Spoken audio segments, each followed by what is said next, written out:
Why isn't anyone talking about the changes in childhood? Childhood has dramatically changed in the recent years. We've had rapid advances in technology, more children accessing devices than ever before, and then throw in a global pandemic. That's a recipe for drastic change to adult life. And if you remember the pandemic, you know that's true. But what about childhood? Surely people will say change is good. Isn't the famous quote of Zig Ziglar, if we keep doing what we've always done, we'll always get what we've always got? But not in terms of childhood. Childhood is a process of growth that a human being must go through.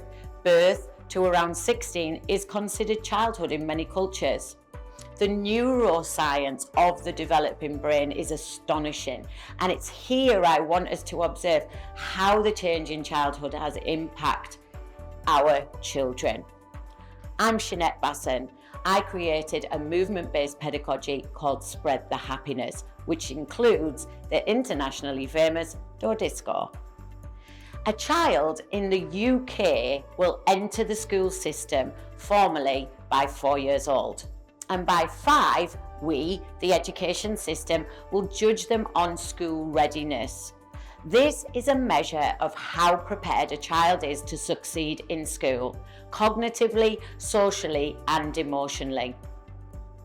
In September 2022, YouGov did a school readiness survey and found that teachers believed only 46% of the children in reception were school ready.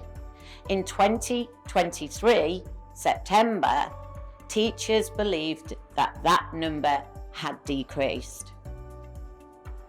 What are the main problems that we're seeing in the early years classroom 2023?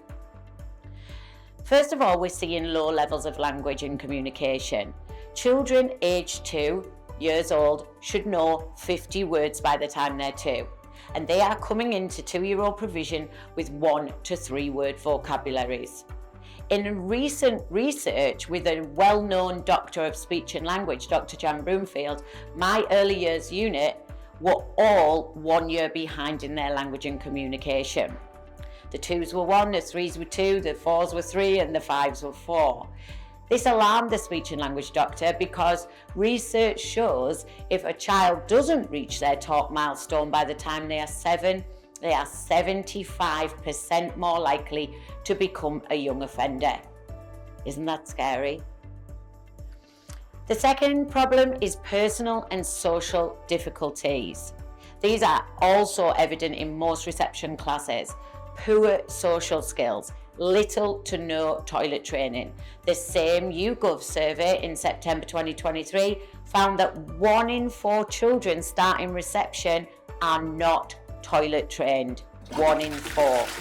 And for each child not toilet trained, that's 2.5 hours per week of the teacher's time to deal with that situation. What happens to the rest of the children? Social media and technology and the internet are the third problem. JAMA Pediatrics Global Changes in Child and Adolescent Screen Time during the COVID-19 pandemic survey in November 2022 found children spend 52% more screen time than pre-pandemic figures, and 32% do less moderate to vigorous physical activity. We see adults addicted to their phones and outcries to parents to digitally detox their children. But that's from a generation of adults equally addicted to their devices and social media. Research by Ofcom in March 2023 saw that media uses and attitudes of children and parents found that 97% of 5 to 17-year-olds were going online in 2022. And 87% of these were 3 to 4-year-olds. Of these children surveyed, 88% of them were using the internet to access social media sites. 3 and 4-year-olds on social media? Childhood has changed drastically, and to the detriment of our mini humans. But great news! We in early education can impact that. We can raise the number of children who are school ready and increase academic achievement. We can educate the adult at home and give them supporting ideas around what to do with their children. We can talk to children. We can train our teams, and we can get the conversation with the child increasing and get them talking to increase their ability to self-regulate and socialise better, and to lessen the prison numbers in the future. I'm joking, kind of. But of all these things, we in early years need everyone to understand is how this will look. It won't look like tables and chairs to solve all our problems. We need simple solutions, and we need support from senior leaders to implement impacting techniques that support and develop children now.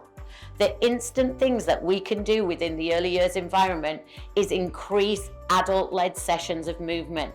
This isn't structured PE. It's more about encouraging movement within the teaching. Disco is an example, an excellent example of daily fine motor skill exercise to improve writing skills. It connects the brain to the fingers much faster than anything else. But if you then include 10 minutes during your morning session of parachute rhymes, this will double the impact on fine motor skills and impact on gross motor skills. Why should our focus be on fine and gross motor skills? It's neuroscience and development. A school-ready child's brain is connected to its body. This can take up to 6 human years. If our brain isn't connected to our body, then we just won't concentrate, we won't listen, and we certainly won't take in any teaching and learning from any adult. Movement increases this brain-to-body connection. Play is movement.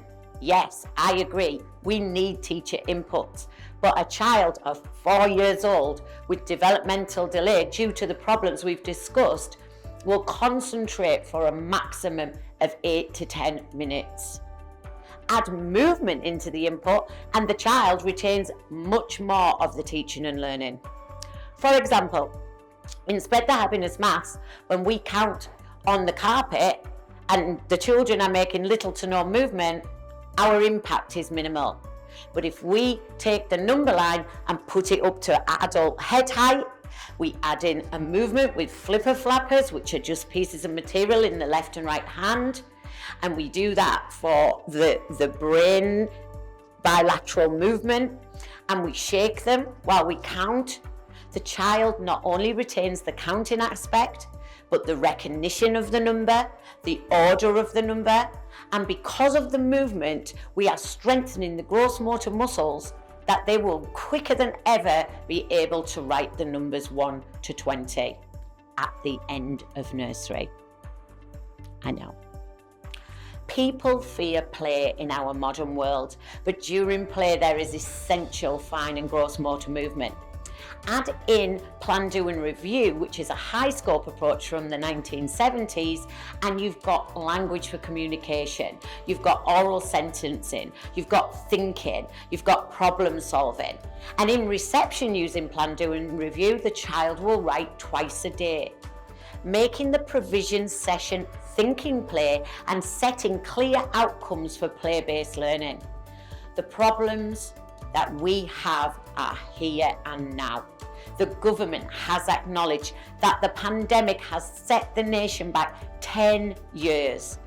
And they have also said that it will take 10 more years to recover. That's most of these children's childhood. Change must happen within education.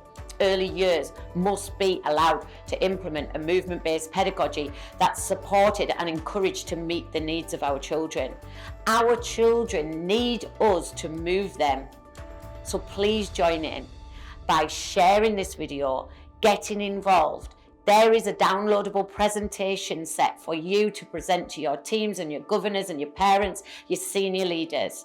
The future truly is in our hands. So let's take action today. Don't wait. Many thanks.